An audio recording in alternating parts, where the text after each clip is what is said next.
Sud Radio André Berkoff. Ça balance pas mal. Berkoff dans tous ses états, ça balance pas mal sur Sud Radio. La Russie a attaqué les centrales électriques et d'autres infrastructures dimanche, provoquant des pannes généralisées dans toute l'Ukraine, alors que les forces de Kiev ont lancé une contre-offensive rapide qui a quand même chassé les troupes de Moscou dans de sacrées étendues du territoire, en tout cas dans les villes de l'Est, etc. Alors, bombardement, incendie massif dans une centrale électrique, qu'est-ce qui se passe exactement? Est-ce que en fait, la guerre, il faut l'appeler par son nom, Russie-Ukraine, prend une autre dimension? Est-ce que effectivement, on est encore parti vers chacun fourbissant ses armes et accusant les autres d'excès, etc. Vengeance russes pour avoir perdu des villages, des villes pour les Ukrainiens. D'un autre côté, effectivement, Poutine accusant l'Ukraine de bombarder les civils et surtout la centrale de Zaporijia qui a failli effectivement avoir un incident majeur qui ne l'a pas eu heureusement. Éric Dénessé, bonjour. Bonjour. Alors Éric Dénessé, vous êtes politologue, vous êtes directeur du Centre français de recherche sur le renseignement, on vous a reçu déjà ici avec plaisir toujours.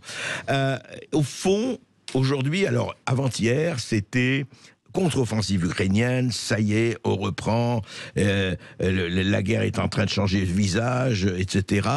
Et puis hier, le bombardement, effectivement. Est-ce que c'est, encore une fois, cette guerre qui continue, qui va continuer, mais un cran au-dessus, ou pas ? Oui, d'une certaine manière, parce que d'abord, il était légitime que les Russes soient bousculés, parce qu'on savait que les Ukrainiens préparaient une contre-offensive. Alors, on va dire l'Occident préparait une contre-offensive, parce que les Ukrainiens ont été largement soutenus à la fois sur le Conseil militaire et sur les armements par les Occidentaux. Et puis, il n'est pas non plus totalement surprenant que les Russes aient connu quelques déroutes, parce qu'ils ont finalement relativement peu d'effectifs. 150 000, 160 000 hommes peut-être pour tenir un front aussi large, c'est quelque chose qui est tout juste limite. Ça prouve aussi qu'il n'a jamais été dans l'intention des Russes d'envahir l'Ukraine, sinon ils auraient mis 5 fois plus de monde. Donc à partir du moment où ils ont été débordés, parce qu'il semble bien qu'il y ait une forme de tromperie, puisque les Ukrainiens ont mobilisé une partie des forces russes sur le front de Kherson avant d'attaquer dans la région de Kharkov, sans aucune préparation d'artillerie, donc c'était assez astucieux. Et les Russes, finalement, de peur d'être débordés, ont monté d'un cran leur réaction. Il faut dire que même si ça peut déplaire, pendant très longtemps, il y a eu quand même une forme de mesure dans les frappes russes sur l'Ukraine.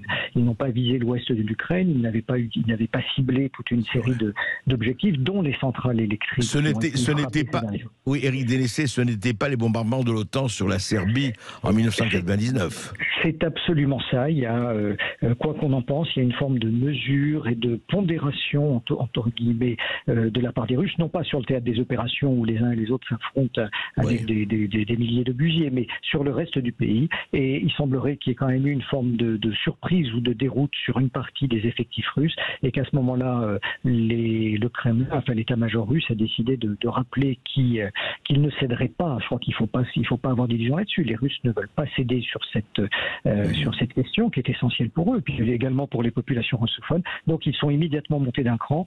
C'est à la fois une réaction à cette offensive qui les a en partie surpris, mais c'est aussi un signal fort et inquiétant à l'égard de l'Occident davantage que l'Ukraine. En fait, à votre avis, Éric Dénessé, les Russes n'abandonneront jamais la partie, enfin ne céderont pas.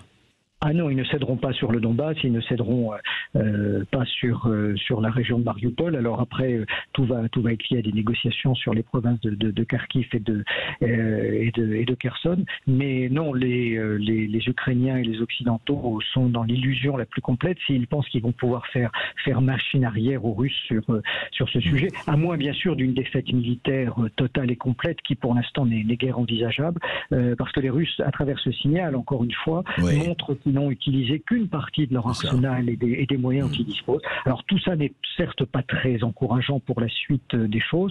Je crois aussi qu'il faut être assez prudent sur les succès ukrainiens, parce que l'offensive ne dure que depuis quelques jours, que c'est relativement, si on peut dire relativement facile d'avancer à un moment donné. Après, il faudra tenir les positions. Donc nous regardons ça en spectateur avec une certaine inquiétude. Pour l'instant, il est encore un petit peu tôt pour pour en tirer des enseignements définitifs sur l'issue de la guerre dans un sens ou dans l'autre. Tout à fait, Éric Dénessé. Et juste, enfin, pour se dire, la guerre n'est pas finie, c'est le moins que l'on puisse dire.